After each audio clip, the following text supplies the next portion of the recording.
Rumination का loop कैसे तोड़े? 5 पैटर्न जो आपको ओवरथिंकिंग से बाहर लाते हैं। पिछले वीडियोस में हमने बात की थी कि रिलेशनशिप कैसे आपको अंदर तक बदल देते हैं, लेकिन बहुत लोगों में एक चीज कॉमन होता है, वो ये है कि रिलेशनशिप तो खत्म हो गया, कन्वर्सेशन भी खत्म हो गया, लेकिन माइंड में अभी भी कन्वर्सेशन चल ही रहा है। जैसे कि रात होते ही आपके माइंड में आने लगता है कि अरे वो मोमेंट्स, वो क्वेश्चंस कि उन्होंने ऐसा क्यों कहा, मैंने उस दिन ऐसा रिएक्ट क्यों किया, या उस दिन ऐसे एक्सेट्रा एक्सेट्रा। अगर आपका माइंड भी जब भी आप अकेले होते हैं बार बार वही लौट रहा है, तो आपको ओवर थिंकिंग का इश्यू नहीं है, आपको रुमिनेशन है। जब तक आप इसे पहचानेंगे नहीं तब तक आप इससे बाहर नहीं निकल पाएंगे।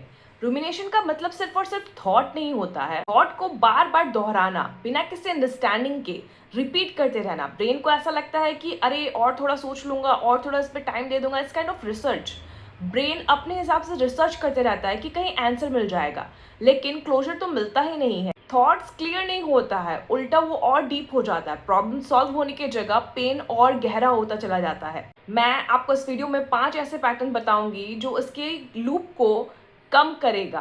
पैटर्न 1, पहचानना सीखिए। पहला पैटर्न यही है कि आप समझिए कि आप सिर्फ सोच नहीं रहे हैं, आप अपने दिमाग में रीप्ले करते चले जा रहे हैं।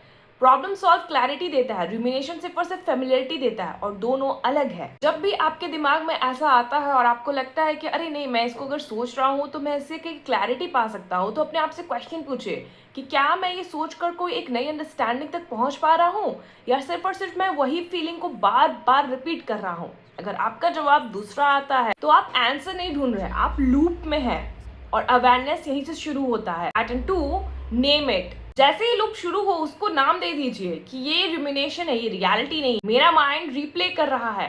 नाम देने से रुमिनेशन खत्म नहीं होता है, लेकिन उसका कंट्रोल कम जरूर हो जाता है, कि पहली बार आप थॉट नहीं होते, आप थॉट को देखने वाले बन जाते हैं, और ये डिस्टेंस लूप की ताकत को कम करता है। पैटर्न 3, ब्रेन को सर्टिनिटी दीजिए। मान लीजिए आपके दिमाग में बहुत सारे थॉट आते हैं, लेकिन कुछ थॉट्स होते हैं जो कि बहुत इंपॉर्टेंट होते हैं, उसको सोचना जरूरी होता है, तो उसको एक टाइम दीजिए कि मैं शाम को 7 बजे इसको बैठूंगा इसके ऊपर सोचने के लिए। फिर अगर थॉट्स रिपीट करने लगे तो उसको बोलिए कि शाम को 7 बजे मैं इस पर बैठूंगा, अभी इसके लिए ये वक्त नहीं है। जब माइंड को समझ में आने लगता है कि ये इसे इग्नोर नहीं कर रहा है, ये इसको टाइम देगा, तो माइंड उसे बार बार आपको याद दिलाने की कोशिश नहीं करेगा। लेकिन याद रखिए कि हर दर्द का सल्यूशन नहीं होता है, कुछ दर्द सिर्फ और सिर्फ एक्सेप्टेंस मांगते हैं, सल्यूशन नहीं। पैटर्न 4, मी लूप से बाहर आइए। रुमिनेशन अगर आप नोटिस करेंगे तो बेसिकली ऐसे होता है, मैं, मेरे साथ ऐसा हुआ, मैंने ऐसा किया, ये मी लूप है। आपका अटेंशन सिर्फ और सिर्फ मैं तक सीमित रहता है कि मेरा दर्द, ये वो, ऐसा वैसा, और ये चीज आपके लूप को मजबूत करते हैं। इस लूप से बाहर आने के लिए आप छोटा सा एक्सपेरिमेंट कर सकते हैं। आपको वियर्ड भी लगेगा, जैसे कि आप बैठिए और अपनी ब्रीथ को महसूस करने की कोशिश कीजिए। लाइक आप इनहेल कर रहे हैं, जब आप एक्सेल कर रहे हैं तो आपकी ब्रीथ आप फील कर सके।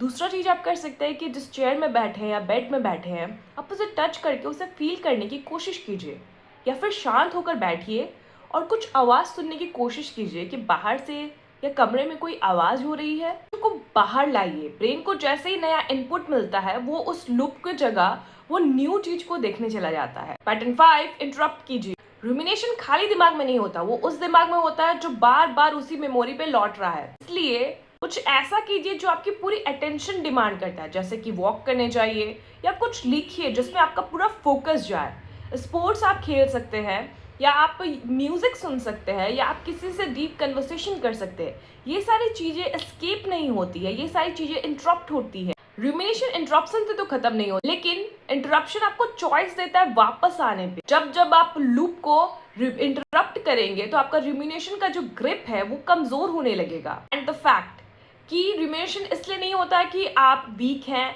या आप ओवर सेंसिटिव हैं।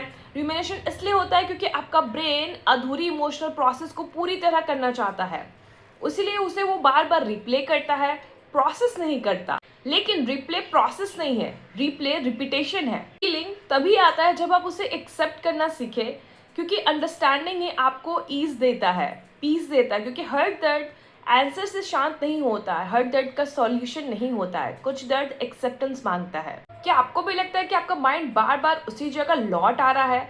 तो आप उसे इग्नोर मत कीजिए। कई बार थॉट बार बार इसलिए आता है कि वो अटेंशन नहीं, आपकी अंडरस्टैंडिंग मांग रहा है। अगर आप अपने पैटर्न को गहराई से समझना चाहते हैं तो आप 15 मिनट के फ्री क्लैरिटी कॉल से स्टार्ट कर सकते हैं, क्योंकि जब हम पैटर्न समझ सकते हैं तो हम उसे रीवायर भी कर सकते हैं।